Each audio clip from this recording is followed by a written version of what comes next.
Yep. Recently, several of my logically minded conservative friends have asked me, Tom, is it possible to watch these Democrat presidential debates and not lose our minds? The answer is simple. No, it is not possible. How could you listen to incoherent people stumbling over complex issues, not having a bit of understanding as to what is true? I am TomTrento, Director of the United West, and I know something about debates.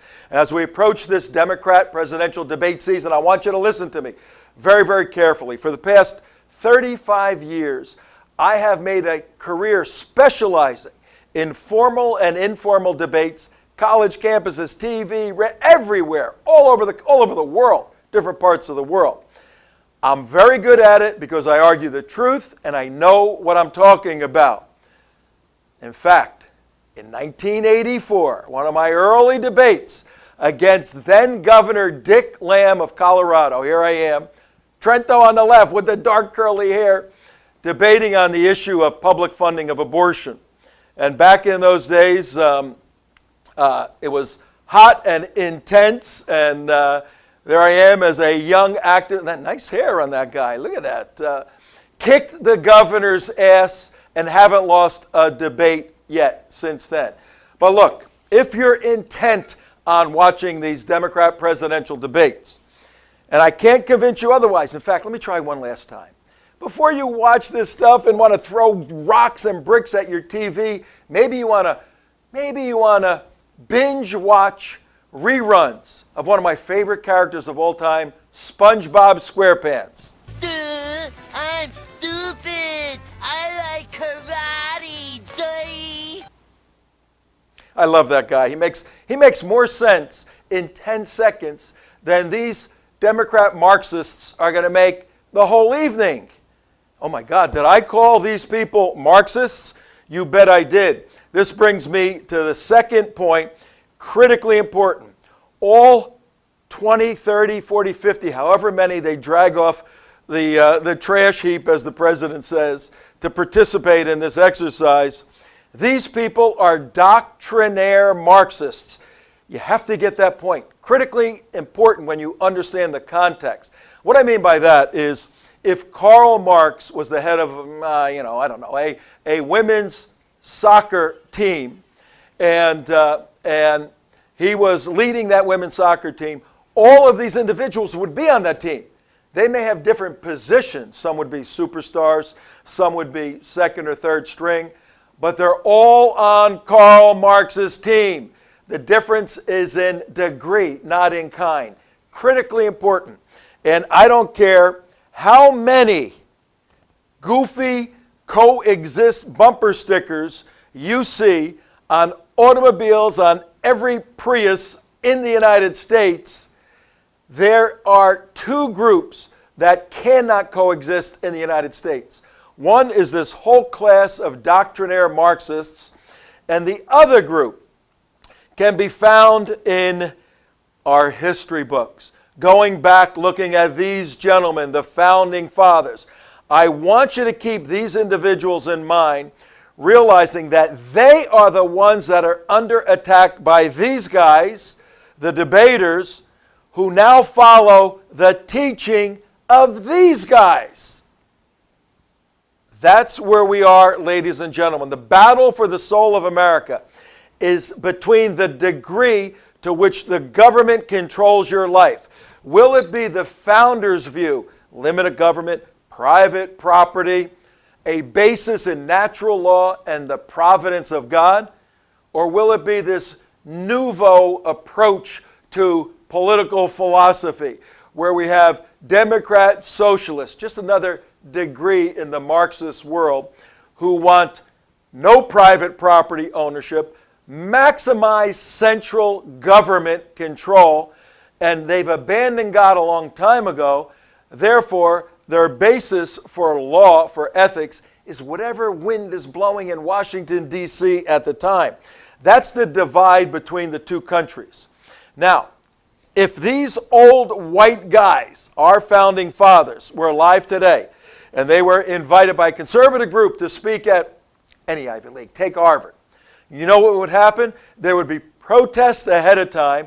These guys would not be allowed to speak. In fact, Reverend John Harvard, one of the founders of Harvard, would not be allowed to speak at Harvard University. He'd be called a racist, a homophobe, an Islamophobe, all this nonsense, and would be shut down. That's the battle for the soul of America. And you're going to hear possibly one of the future presidents articulating these nonsensical views in the next few weeks.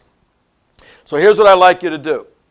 As you watch the debates, and as your blood pressure rises to the degree that you're listening to the irritating voice of Fakahontas, I want you to recognize that the Democrat candidates running for president, they despise political freedom.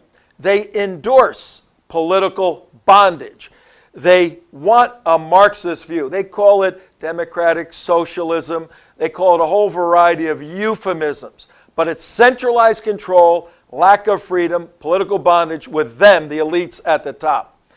You're going to hear also in these debates the offer of everything for free. Free medical care, free health insurance, free education, free housing, whatever you want, it's free. Kind of reminds us of this guy's program, offering everything free if people would just follow in his revolution, in his rebellion. So you may ask, are these Marxist Democrats logically ill?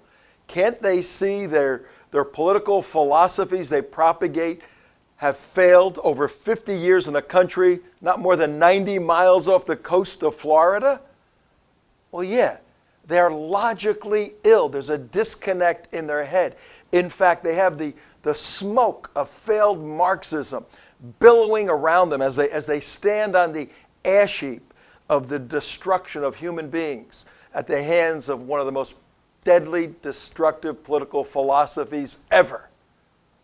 So, as you watch the debates over the next couple of weeks, recognize there will not be intensive analytical investigation of border issues or foreign policy or economic issues. There's going to be one subject and one subject only spoken by all of these Marxists. That is, how much, how bad, how horrible, how close to Satan is Donald Trump. That's all they're concerned about, is the destruction of Donald Trump. And remember what I said early on. Donald Trump stands in the vanguard of our founding fathers.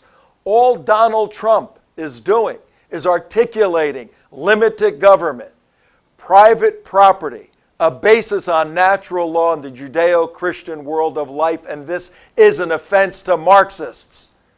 So, invite your friends over. Turn up the TV, put on the surround sound. Break out the popcorn, get ready for a debate. You know what? As a professional debater, I have a hard time calling what's going to happen this evening and subsequent evenings of debate. It's more a circus. That's what's going to happen. Join in, watch the circus, and learn. One of our mottos here at the United West, make America think again. What's that? My producer is telling me that we have a cameraman live in Miami at the venue for the Democrat presidential debate. Before we go to there, I want everybody to have a good evening, learn. We're going to be doing a lot more work on this subject, but let's cut right now live to the candidates arriving in Miami, Florida for the first presidential debate.